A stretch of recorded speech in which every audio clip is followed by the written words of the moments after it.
Good afternoon, everybody, and welcome to Building the Black Educator Pipeline podcast. I am your host, Shayna Terrell. Welcome back to all my co-conspirators and to my new ones watching this week. I just want you all to know that we love you and we appreciate the support. And as always, shout out to Citizens Ed and the Center for Black Educator Development for having this platform where we can talk to real people in the real struggle, doing the real work. And of course, I want to shout out the South Bronx that raised me and Philadelphia that made me. So this week, we'll be focusing on the benefits of educators in the classroom. Our guest today feels like every child deserves a Black teacher.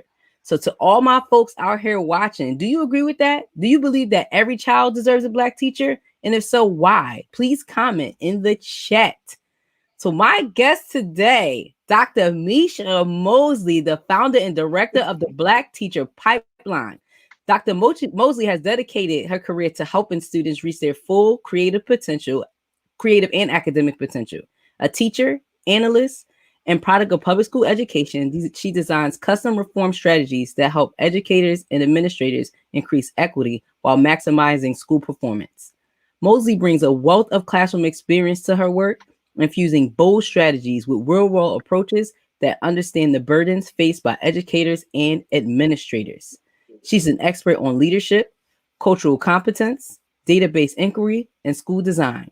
Mosely began her career as a social studies department head of Thurgood Marshall Academic High School in San Francisco, California, and received her PhD in education with an emphasis on social and cultural studies from the University of California, Berkeley. So welcome all the way from the West Coast, Dr. Mosely. West Side. Yay. Yes, yeah. You know how we do. Yes. I'm about to say we want a video because I would have had you just crip walk in. You know what I'm saying? No, jokes. But welcome to the show. Thank you. Thank you so much for having me. Yes, we are super excited to have you. And we're super excited today to talk to you definitely about your efforts with the Black Teacher Project and what's going on in Cali. So first I want to always start out with talking to my guests talk to us about your journey in education and why you decided to become an educator. Well, I grew up in Brooklyn, New York. Shout out to Flatbush in the 1980s, which meant for my particular journey, it started being bused to white schools because as crack hit the streets in Flatbush, our local schools, my mother was like, I need you in one of these gifted and talented programs. So took some tests, got bused to white schools. And that's an important piece because subconsciously I was taught that white was right. These were where the better schools were. And when I went to high school, I took a test. I ended up going to Brooklyn Tech, which was a specialized high school. And that was really my first experience with Black academic excellence. At the time I went to Brooklyn Tech, it was 33% Black, 33% Asian, and like 33% a mix of everyone else. And because it was a selective high school, everybody was deemed smart, right? And so to be surrounded by Black people, and this is Fort Greene, Brooklyn, when like Do the Right Thing came out. Spike Lee's shop was across the street from my high school. So you can kind of picture the Black cultural moment of the late 80s and early 90s. That's when I was coming of age and that's when I was in education. So I mentioned that because I've seen the spectrum. I went to a predominantly white college, but that high school experience made me want to be an educator, made me want to be a teacher because I wanted children to feel what I felt. Because it was a big school, we had tons of activities. I had teachers who believed in me, and I was surrounded by people who looked like me and who were different from me. And we were all just like getting it. So fast forward to me moving to California to teach. And as you mentioned in my bio, my first year teaching, I was department chair at Thurgood Marshall Academic High School, which was at the time a new high school. It's public, but you know how cities like revamp things. And so fresh coat of paint, new name, boom. And I appreciated that leadership experience, but I also was trying to figure out how to do this teaching thing. And I had strong relationships with students, but so many of my colleagues, particularly my non-Black colleagues, had trouble connecting to Black students. And so I would often be tapped, like, you seem to have good relationships. What's your magic? What are you doing? And I'm like, it's not magic, you know.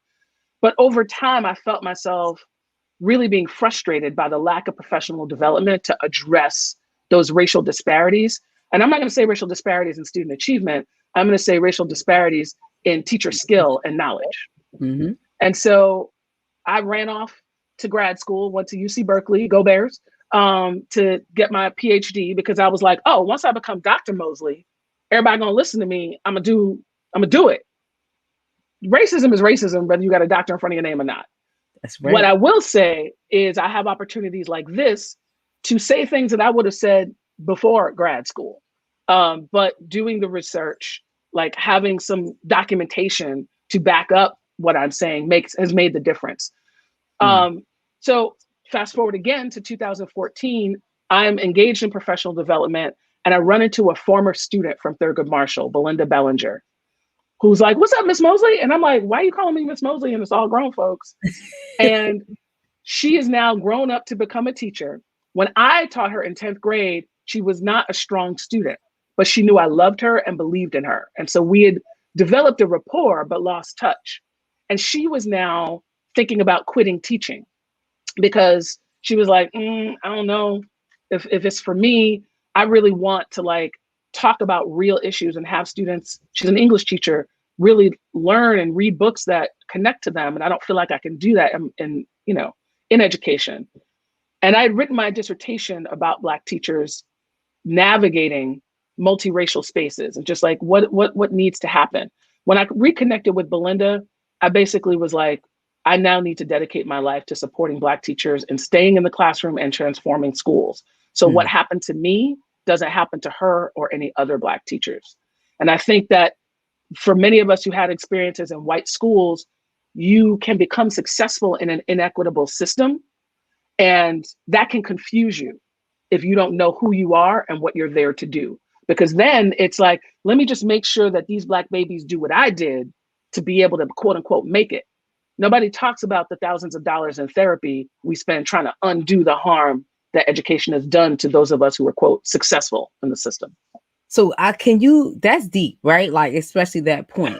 That is, because I talked to many folks, one of them being my older sister, who is an educator. She's a principal, who talks about her experience in private school, and then moving from private school to also going to a PWI, and what that did to her identity and the struggle to like figure out who you're supposed to be in the world. Right.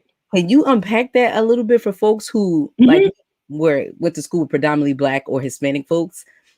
I didn't really experience white, even though I went to a PWI. My experience was completely Black. I didn't experience it was like I'm gonna surround myself with we're gonna have a good time through these 4 years. I know that's right. But I didn't experience what you would consider whiteness or an explosion of whiteness or surrounded by whiteness in the world until I got into a workplace that was predominantly white. So can you unpack that a little bit?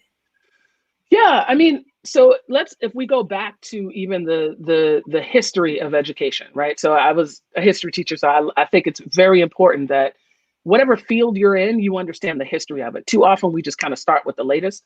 But public school, as we understand it, was designed to divide us into owners, managers, and workers, regardless of race. Because public schools, we know it was, it was illegal for Black folks to even learn how to read.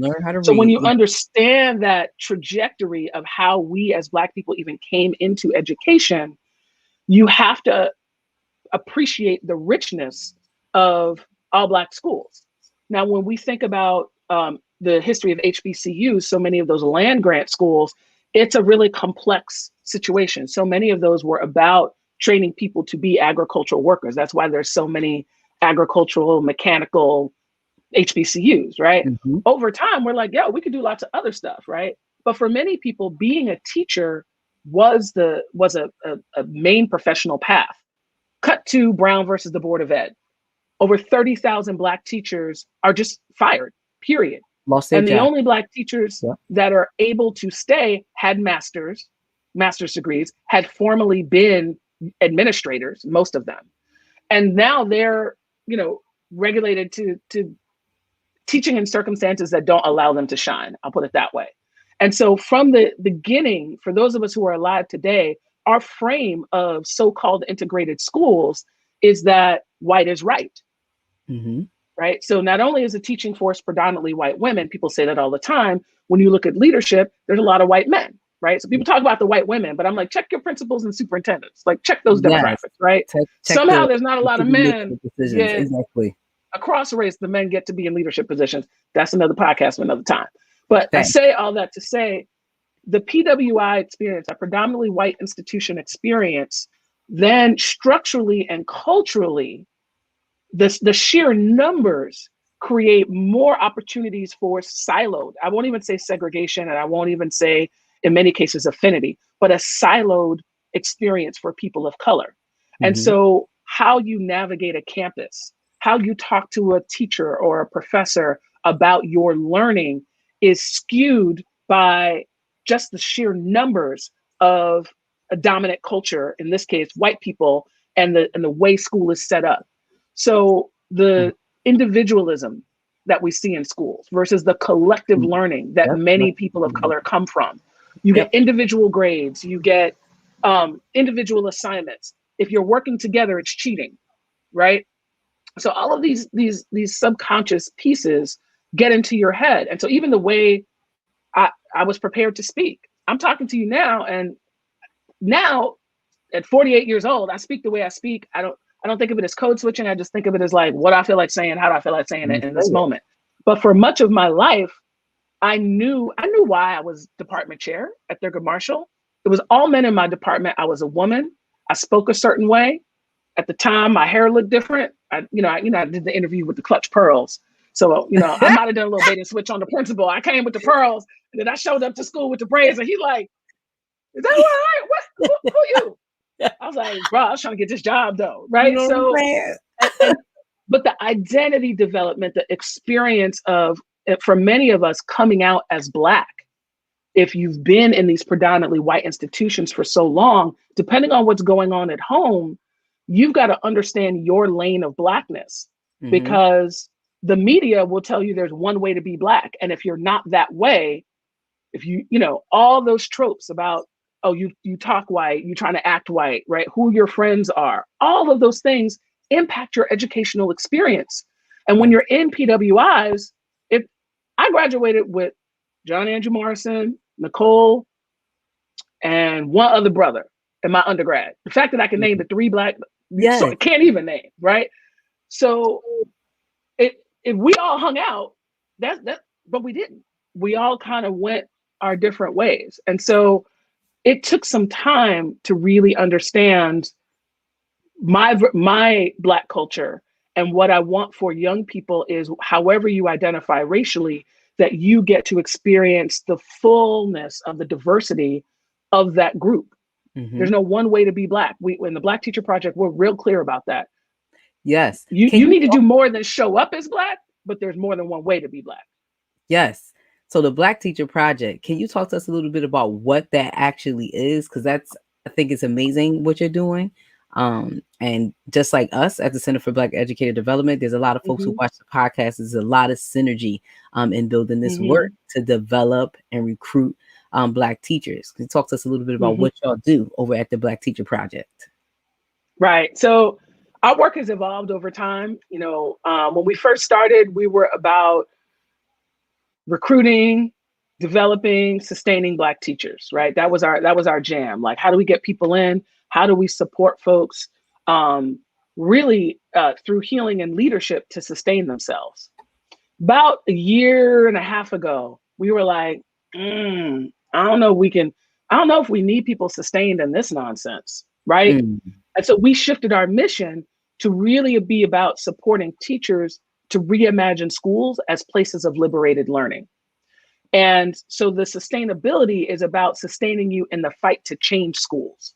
And we make a distinction between retention and sustainability, because with retention, people just are being held. You're just holding on, right? But you're not necessarily thriving. And we know that there are a lot of Black folks that are just holding on. Yes. We're not healthy. We're not happy. This is not what our ancestors died for. This is not what they fought for. And so if anyone's out there stressed out, burnt out, consider your ancestors who gave their lives so that we could be free. And it is our responsibility to move as close to our liberation every single day as possible. And so I'm not saying like sit on the couch and veg out and don't do anything. I'm saying as we are fighting to make this world a better place, let's do it from a stance of freedom. Let's do it from a place of power. So what we do in the Black Teacher Project is really help Black teachers understand how have you been impacted by oppression. Don't think because you got your credential or you got your degrees that you weren't harmed. You could have gone to all Black schools, HBCU, the whole shebang. You were still harmed because we're sitting inside an ecosystem that is designed to destroy us. And so if we can understand that and understand how it's impacted us, we can start to heal from that while, because it's not a linear process. There's an ongoing process of healing while you're doing this reimagining work, while you're doing this transformation work. So too often teachers feel like I got to go get my administrative credential and be a principal so I can create change. I'm like, you got babies in front of you right now. And I use that story of Belinda because when we parted ways when she was in high school, she didn't end up graduating from that high school. I was not successful with her there, but what she remembered was that I loved her and I kept telling her that I thought she was brilliant and intelligent. And I kept pushing her. I was like, I need you to do this homework. I need you to do this thing. And though in that moment it didn't work out, I believe that our ancestors reunited us because we had more powerful work to do. What was it? Probably, 10, 12 years later. So really understanding that when we're talking about liberated learning, for many of us, we won't be alive to see the fruits of our labor, but that does not mean that we are not doing that reimagining, that we are not really trying to test out what does it mean to, I'm thinking about what some of our teachers have done in our professional development. One teacher's teaching grammar and she's like, right. So instead of them, reading some random paragraph to do their grammar correction on, I've got students reading culturally relevant items and we're still correcting grammar. It is still a grammar lesson, but subconsciously they're learning about Black history. They're learning about Latinx, Asian history while they're correcting grammar. Yeah. So that reimagining of what's possible is really so much of what we're up to. And I think that there's like really some distinct points that kind of cross each other that's important for people like to really lift up when you're talking about the work that you're doing. So what being in America in itself or being these Americanized schools do to you and have you thinking this in this very individualistic way instead of collective and communal, but that drive your level of thinking and your level of what you think success is. So like a lot of things of what you pointed out is like me feeling like, oh, I got to go get my administrative degree or I have to be a principal. Still, you have to climb these ladders of leadership in order to have impact and be successful. When we know every great revolutionary movement is really started from the collective people on the ground, who lift that up. So I think that that's definitely important when you're talking about people understanding their place or this notion of like, I've arrived, like I've made it, like I have my degree, right? And this, right. So like, this is the only way that you can like arrive and make it, and not understanding even as Black folks our own privilege in that type of thinking, and thinking in that type of way. I think that's and you speak of healing practices, but I don't know if people really understand what that means, right? When you talk about like healing, a lot of people think about, right? Because I know for me, I associate with healing with like healing from a sickness, or even when you talk about mental health, like I gotta go see a therapist to be healed. Nobody thinks about healing in a sense of teacher training and professional development. That's a super innovative way of thinking about how we're going to train our teachers. Like we have to do healing practices. Can you talk about some of the strategies that you actually connect to a healing practice to teach professional development? Well, first, let me connect to what you were saying in terms of like, what are we healing from? So first, you got to understand that part, right? So we talk about broadly self and community care as professional practice. You must, if you are a professional, if you are an educational professional, you must be engaged in self and community care. And so part of that care is that healing from oppression. We start with the premise that this is an inequitable system. The system of education that is currently in play is inequitable. And when there is inequity, there is harm. So understanding how we have been harmed by the educational system in my lifetime, right? I think about two Black women, Gloria Ladson-Billings and Kimberly Crenshaw. Mm-hmm. You take culturally relevant teaching and intersectionality. People are throwing around these terms now in 2021 like they've always been there, like they know what they mean. They don't, right? But if we just use that to talk about healing, Kimberly Crenshaw, intersectionality is not simply the multiplicity of identities. It is how those identities come together to create a particular kind of oppression and harm. Yes. So understanding that, so let's just take the identities of being Black and being an educator. How those identities come together to create a particular kind of harm, because we are in a position to be what I called in my dissertation, saviors and scapegoats. Mm-hmm. So the Black teachers that are around, when people say, oh, we need more Black teachers, usually we're around, quote unquote, to police Black bodies, right? Yes. And so, and to bring Black teacher magic and save the Black children. Our Black children don't need saving. Our Black children don't need to be fixed, right? Nope. But this idea that if we can do it, we're the saviors, right? Yes. Now, if you're in a situation where Black children are still being harmed, then often non-Black people, and again, I say non-Black because I'm not just talking about white, but non-Black folks might say, well, if so-and-so can't do it, what do you want me to do? Now we're the scapegoats. Those two positions create a particular kind of harm for us where we can't actually just teach, just thrive, just connect with Black and non-Black children. And so understanding, as we talked about before, our own educational development. How did you make it here? How many Black teachers can't pass these exams? Mm-hmm. Which, if you know the history of those exams, are setups. They're rooted in the eugenicist movement. They're all kinds of bad, right? And across race, people will say that the tests that teachers have to take don't have anything to do with their skill as a teacher. But for many Black teachers, not being able to pass those tests mess with your mind. So now you've got that internalized inferiority while you're standing in front of students. So let a non-Black student challenge you. Now you're triggered. Some of the workshops we offer about navigating triggers in the workplace, because now you're going back and forth because somebody may have asked you a question about, and it just is taking you to another place. So understanding how all of that is impacted, that's what we're healing from. Because I can't actually teach you if your question, if I feel insecure, if I can't say I don't know, right? If I can't say, let me find out. My job as a teacher is to guide your learning, not to know everything, right? So when we understand what we're healing from, we can connect it to our professional practice and say, in order for me to develop as an educator, I've got to heal from going to schools that didn't prepare me for what I'm doing now, from the racist expectations of me. I'm just going to fix racism in this school. Hey, guess what? Racism existed before me. It's going to be around after me. My job as a Black teacher is not to fix racism. My job as a Black teacher also is not to police Black bodies. So the fact that I may have a good relationship with Black students and they hang out in my room at lunch doesn't mean I'm now in charge of discipline.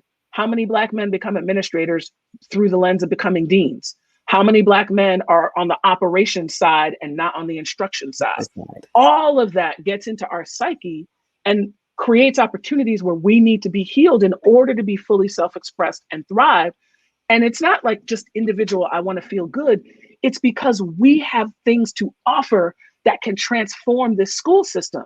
But if you got us caught up in this nonsense where we're beat down and can't actually tap into our own gifts, we're harmed, the system's harmed, and unfortunately, and more importantly, the youth and families that we're serving are harmed. Right. That is 100% fact. And also, you believe that every child deserves a Black teacher, right? So the reason why I want to definitely lift this up and harp on this, right? So a lot of folks in this movement are doing the work to recruit or have more Black teachers. We are trying to find desperately more Black teachers for more Black children, right? Because we know that nationally, the number is only 7% of the teaching force are people of color. So we're not even just talking about Black. 7% are people of color. And then you have 15% of the nation's students in public schools who are children of color. So huge disparity. So folks is like, child, we just trying to find Black teachers to at least be in front of Black kids. But you are here saying every child deserves a Black teacher. which I don't necessarily agree with, but I would love to hear some of your thoughts on the benefits of every child deserving a Black Yes. teacher, why Yes. that's so important to not just have Black teachers just in front of Black children, why it's important for folks that are non-Black to also experience a Black teacher. Absolutely. So think about the construction of school, at least as we have it now. Teacher is the one in charge, right? The teacher has the teacher is the authority figure in the classroom. The leader. For Yes. non-Black children, because we live in such a segregated society, many non-Black children don't actually have a real relationship with a Black adult. Yep. They have images on television and in media, but they don't have a real, right? And when you think about school-age children, they're developing into adults. And so having a caring adult, we want all kids to have a caring adult in their lives so that they will grow up to be caring people, right? But when we think about a Black teacher, to be a Black teacher, there is expertise, there is knowledge that you hold that the students in your class don't. They depend on you to guide their learning. And so it's not just having, for example, a Black babysitter who can love you, who can nurture you, but may or may not, depending on your age, have that authority or have that respect of knowing more. And so when we talk about Black teachers for non-Black students, it allows them to have a Black adult in a caring and authoritative position, not really authoritative in terms of oppressive, but like in terms of a leader and someone to look up to, a leader. If you grow right? up your entire life in an all white, predominantly white world, and you never see Black people in leadership, in your mind, it's not possible. And then you again internalize that Black people have some type of deficit because you've never seen a Black person lead. You've never seen a Black person be educated. You've never seen a Black person in leadership. Up close. Making decisions, right? Exactly. You've seen it in the fairy tale world, maybe of TV, right? But never in your immediate vicinity have you experienced that. Whereas Black children experience white people making decisions for them their entire lives. Exactly. And it's, there's a piece around having that Black teacher actually also get to know you and care. And like, for teachers, there is a particular relationship that happens with students that is different, right? And so to have a Black teacher in your sphere who knows you, who knows your family. I will also name, like, as we think about what happens with folks who are coming into this country and this culture from other places, they are immediately taught Black is at the bottom, particularly Black Americans who've been in this country for multiple generations at the bottom. And so they're not smart. They're not. So you have folks always just trying to jockey, just don't let me be, I recently finished Isabella Wilkerson's Caste. And while she doesn't talk specifically about racism, this concept of caste relative to race, you kind of see like, don't let me be the lowest. Yes. So I also, when I say every child, I'm not even just talking about white kids. When I look, I'm here in Oakland, our Black-brown divide in many cities did not always exist in this way. When you look at in this city, the Black Panthers and the Brown Berets and the coalition building that happened in the 60s and 70s has been systematically destroyed. Within the field of education, the split between special education and English language learners relative to funding, relative to how people organize, that is intentional. And that is about intentional divisions. And so when you think about what it means to have Black teachers teaching a myriad of students, those young people get to experience Blackness up close and personal. And those teachers also get to be, in many cases, in lifelong relationships with folks. So for me, that tagline is about racial justice. It is about reimagining a future where we get to love who we are, but not be limited and siloed in terms of who we interact with, and that we can love across difference. I mentioned Brooklyn Tech because those demographics that I shared, like the things that we were doing in the late 80s and early 90s in terms of cultural sharing between Black, brown, and white folks was powerful. And so because I experienced it up close and personal, I'm like, I know it's possible. I know what it's like for folks to share cultures, not just on a particular day. And when you see more diverse cities where young people can actually interact, you start to see, like California is one of the places where you have more cross-racial relationships and marriages than in a lot of other places. And that is because folks are building those authentic relationships at a young age. Yet Oakland's still Black. We're not getting rid of Blackness. You know what I'm saying? People somehow think if we start talking to what's going, no. We can have it all. Let's expand our thinking where we can both come across racial difference, and still hold on to who we are. Because I can't actually come across to you if I don't know who I am, which is why we do our work in racial affinity. Know who you are, so when you come to the table with non-Black folks, you're not engaged in their version of your Blackness. You have your own sense of Blackness. You know who you are.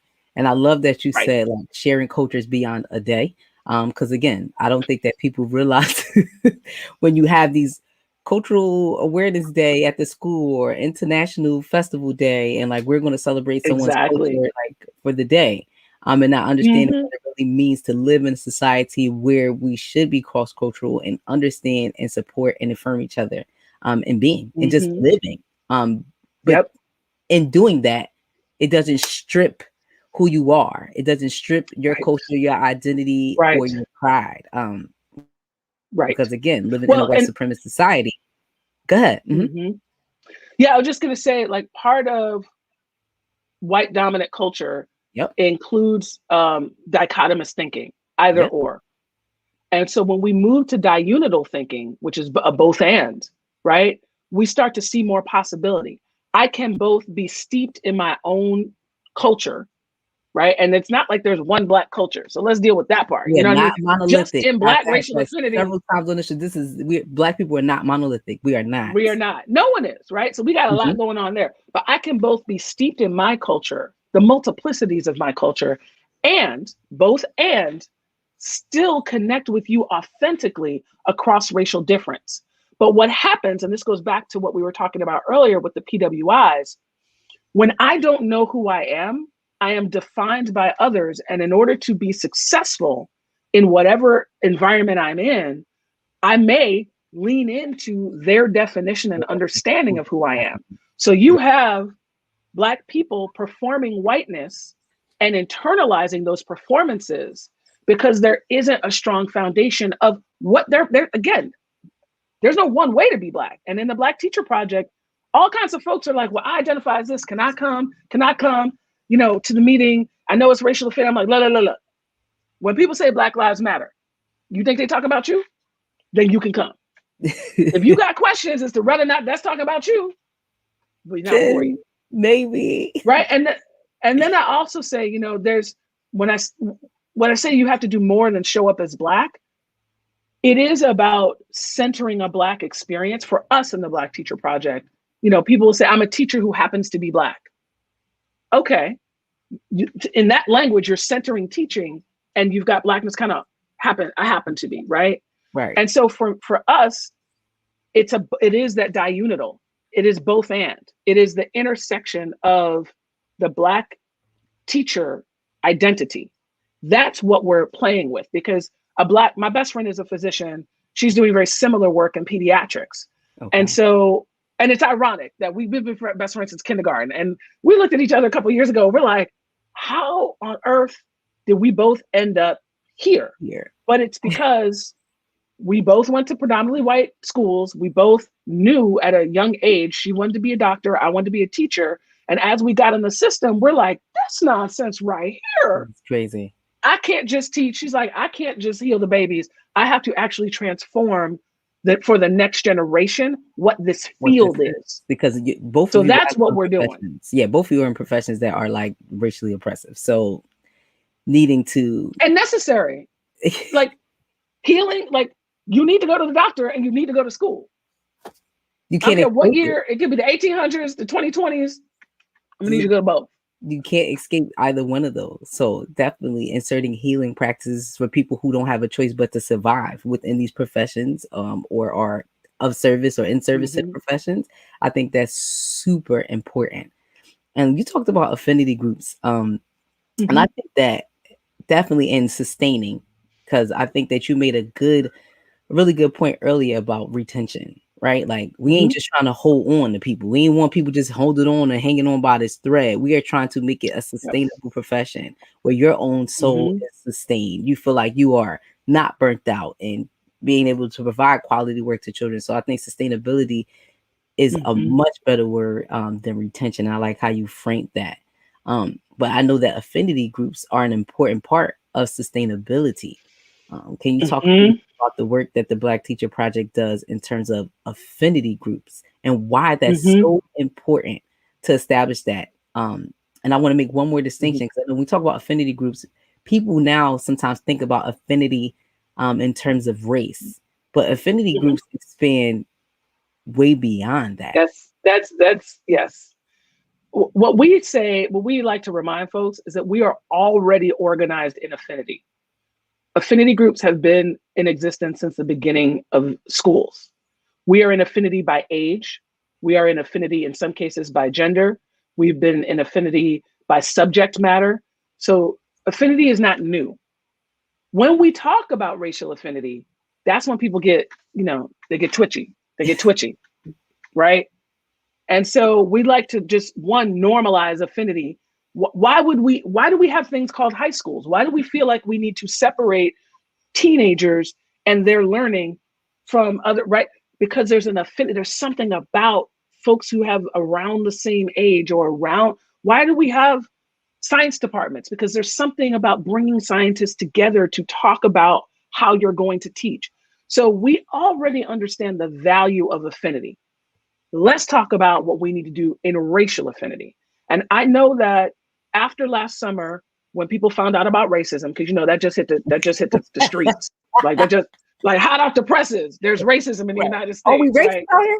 Well, hello, we're not even gonna get Turns into it, but some people still feel like we're not racist, but that's a whole another. Listen, I'm drinking water and not my calming tea, so let's just don't get my blood pressure up. So I got to get my right. But people want to jump to affinity groups as a solution for racism, right? Like, just like when people call and say, "Hey, we need more Black teachers. Can you get us some Black teachers?" And I'm like, "For what? What you want Black teachers for? For what? Oh, to police Black bodies because somebody called you out? Oh, that's what you want? You don't want Black teachers to actually teach you something about how to transform education? We can't help you, right?" Yes. So similarly with affinity groups, people just think like, "Oh, we just need a space to be together." What we have learned at the Black Teacher Project is how you curate those affinity groups. Please hear me clearly. How you curate people coming together in affinity is everything. It is everything. Simply creating the space is not enough. You must shape the space. It's like saying, "Oh, we just need a classroom full of kids." Do you not curate the classroom? Do you not think about your lessons? Do you not think about the physical environment, whether it's on Zoom or in person?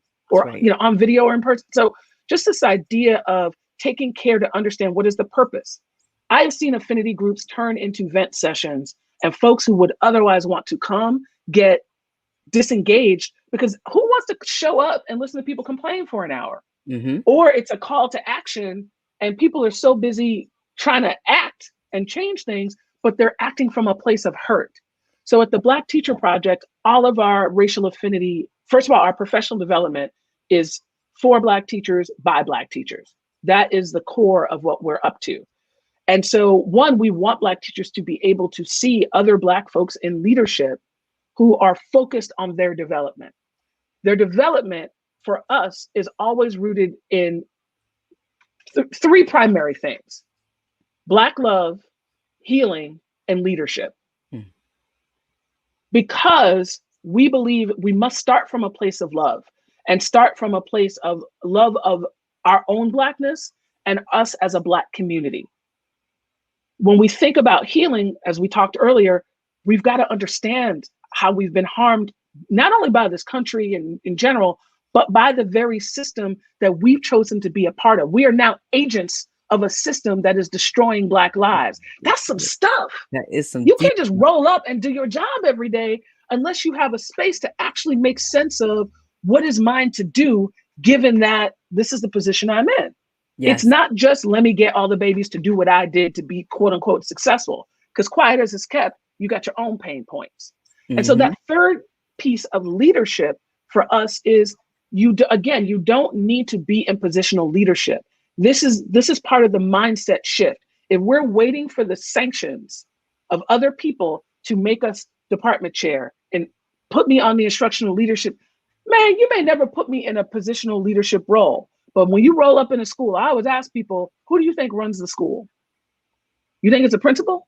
You need to holler at the secretary and the janitor. The secretaries and the janitors run these buildings, right? And anybody who's been in a school building for a while knows they know. Don't get on either of their bad sides. So when we think about they are leading, you think about the coaches, all of the folks who have not been in teachers of record, they are leading and supporting Black and brown children in very particular ways. When we are talking about leadership, we talk about leading from the classroom. It is our hope and vision that Black teachers will stay in the classroom for at least 10 years. Now in 2021, that's a tall order.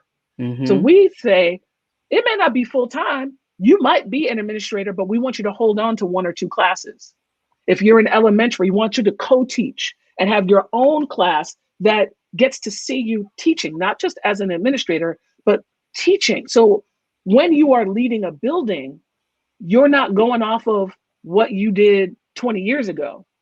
You actually understand the experience as a teacher. So we believe in an expansive notion of what leadership can be and what Black teaching can be. So that racial affinity work, part of why we do that in racial affinity is whiteness is all around us. And I don't mean white people, I mean whiteness. And so having a space where we can, and I talk about being Black centered even more than Afrocentric, because I think for me, how Afrocentrism has been codified is just so steeped in patriarchy. It makes it difficult for us to actually talk about the diversity of Blackness, right? Like, how do we talk about Black queer folks, Black trans folks? How do we talk about mixed race Black folks? Like, really have an expansive notion of how Blackness shows up and how when we have Blackness at the center in the 21st century, it's going to mean something different than it did in the 19th and 20th century. So our affinity groups allow for that fullness. And I think that's amazing. And I think that, again, the way in which you're thinking about it in such an expansive way, it allows for those healings to take place, for an understanding and people being able to ground themselves and understanding who they are and their place in the world. I think that that's super, super important, versus we getting together as an affinity group just to complain about whiteness, right? Like, no, we getting together in this group to heal from the trauma of whiteness, but then to place ourselves in a space to be able to do the work.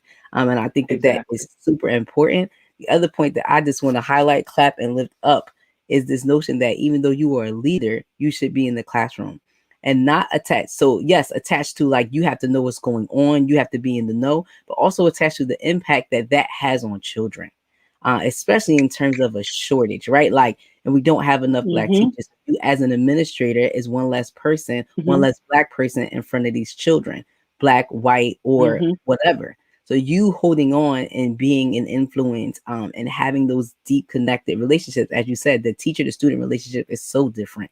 It's so special. So even though you are teaching and you are leading, being in a space or in that very intimate space with children is super, super important. So through your work, go ahead. No, I just want to say, because I know we're talking about pipeline work, and too often we are thinking about this moment. And forgive me if you were going to ask this later on, but it's just on my heart right now and in my mind. By being in the classroom, when people talk about the shortage, right? It's true, but there's also, and this is part of my spiritual practice of appreciating the abundance, right? Like, we have enough food to feed everybody in this country. We have enough beds to house everybody. We are abundant. So when we talk about scarcity, that has to do with how we've organized the abundance. Mother Earth gave us everything we need, but we over here being reckless for centuries, right? So we're like, oh, we don't have enough. I was like, really? You saw what happened with these vaccines. Oh, all of a sudden, quickly, when we want to, like, find a cure for something, we can round up and do it. I was like, by the millions, and part for of me, free.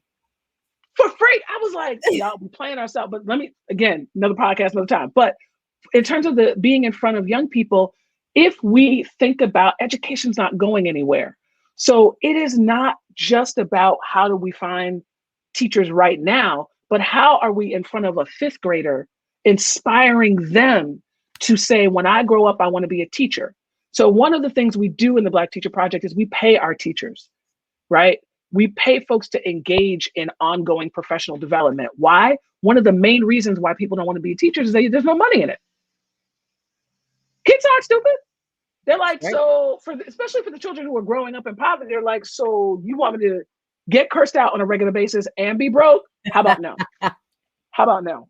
So we have to show them a different image of Black people. This is a branding thing. So our affinity work allows us to love up on each other and get the fullness that we need to then go back in front of folks and be inspirational and say, I want to be like that teacher when I grow up. So I just wanted to just like give a nod to the pipeline. It's a long game.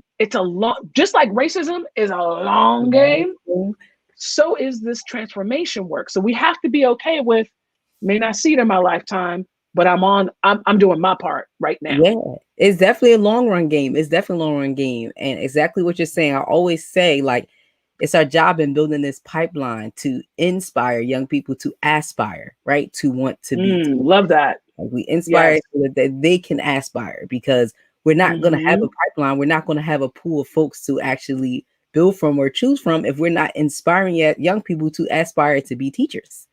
They won't be any. And there are a lot of young people who are inspired to work with youth. So they'll go into after school. They'll become a coach. They're like, oh yeah, I love my younger cousins. But I'm not going to go in the classroom because I see what y'all are dealing with. That is why our leadership pillar around transforming the system from the classroom, right? It's so important.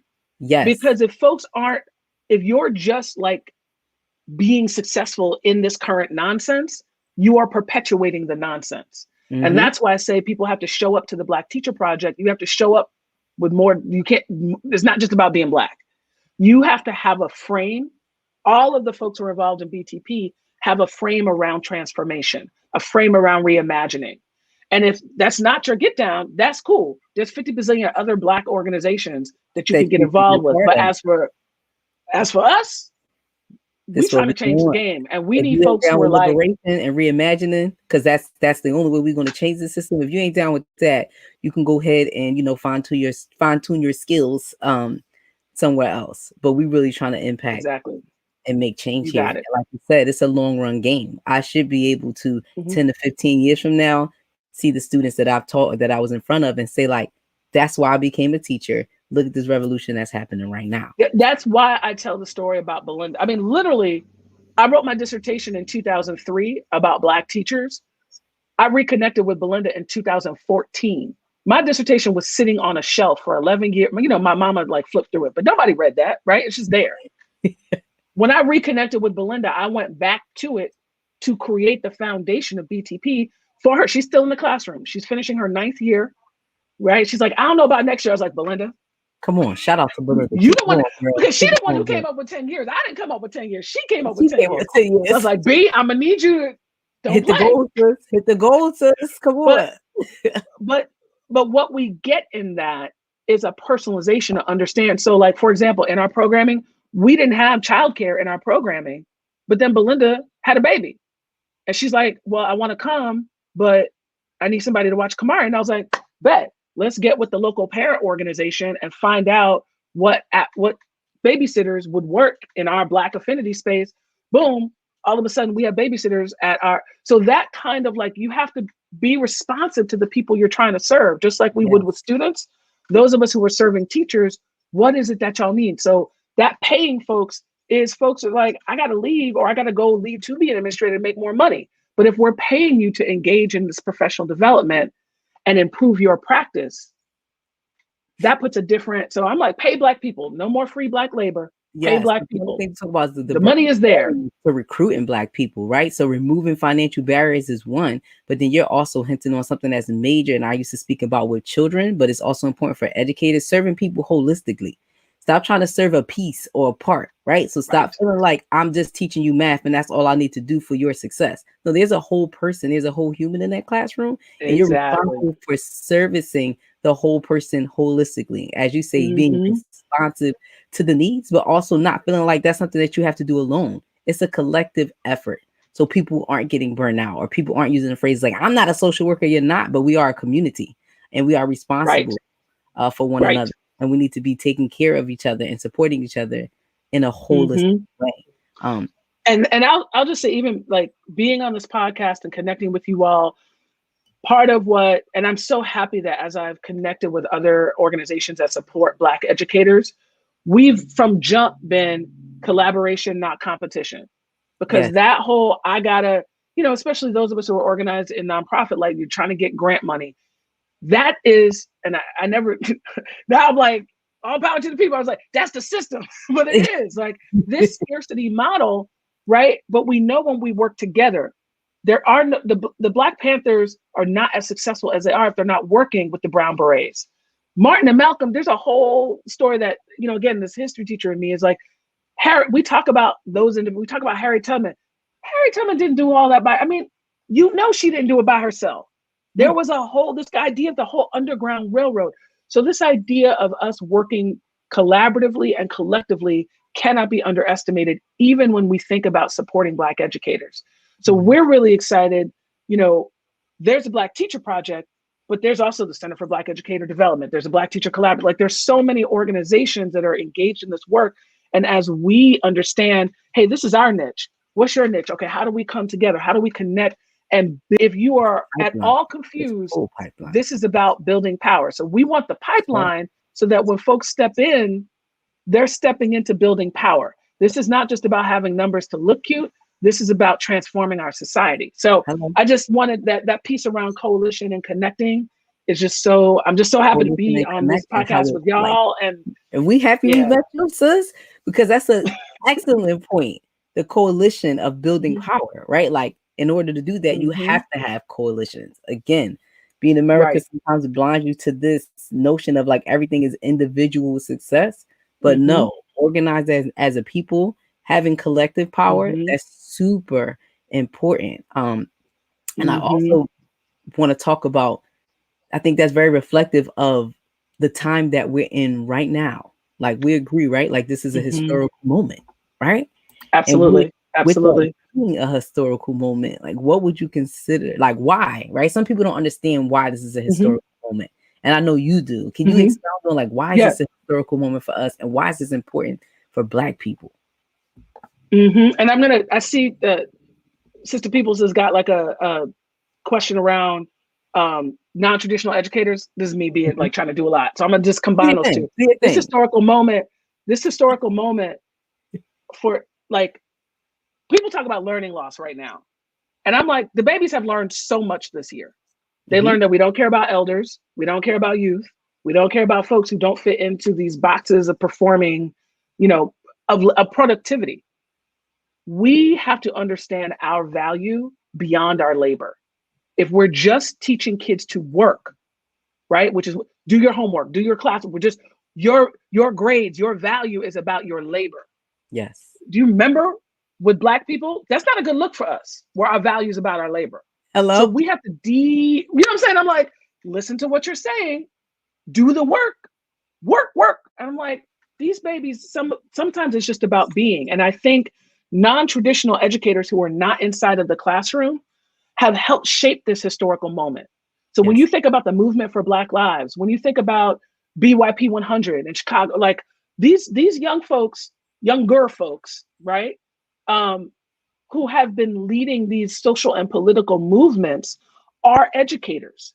You have, after school folks, you've got folks in community-based organizations who are educating young people. So for those of us who have chosen to be inside of the system, part of our work, it has to do with making those connections, not just having a guest speaker, but bringing real life. I got to co-teach government with one of our fellows this year. And it was an election year. The fall happened and I was like, Rayvon, you're the only one that's in the fellowship that's teaching 12th grade government. Girl, let me get in on this. We on Zoom, can I get in? Because how can we not just take the ballot as text? And then we're going to teach about the 3 branches. We're going to teach about all the things that are in the standards, but through the actual what's happening in real life. So then we we had videos from local community organizers talking about, so again, those outside of the classroom, non-traditional educators, really bringing in, an Asian American sister to talk about the organizing that's happening in East Oakland relative to the ballot. That's not in the textbook from Florida and Texas. Right. They ain't got that stuff. They don't know nothing about East Oakland. So that's not going to be in the textbook. But I tell you one thing, those babies learned about some government this year. So for us, really, as human beings, being engaged outside of schools allows us to see everything that's in front of us. There's somebody else in our Black Teacher Design Lab. These folks, are they in the Bronx? They are in the Bronx or Maryland. Those are very two different places, but I can't remember. Maybe even Philly. But listen, there were like 50 people in the thing. I can't remember. But these are two science teachers, and they were talking. Part of what they came up with was talking about the trajectory of rubber bullets at protests, and how far you are from the police shooting rubber bullets and what that means for the impact. So they did a little bit of the history, but just this idea. So young people are protesting. There's probably going to be protesting this summer. So their physics lesson is ripped from the headlines in terms of gun control, in terms of policing, but we're going to learn. And so when they talked about it, this was, again, we're putting healing at the center, but they're talking about not only the physical healing, but just for young people, the trauma of gun violence, the trauma of going to express yourself, and the fear of, well, it's a rubber bullet, so it shouldn't hurt. Like, to take all of that and put it in a science class. This is what our Black teachers are doing.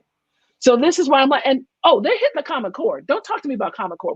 We that's its own thing, but we got you there, right? Yes. But what we're going to do is hit those Common Core standards through something that is outside of the classroom in this historical moment, but is also going to engage young people in learning, because so many of us were trained in the 20th century before the internet.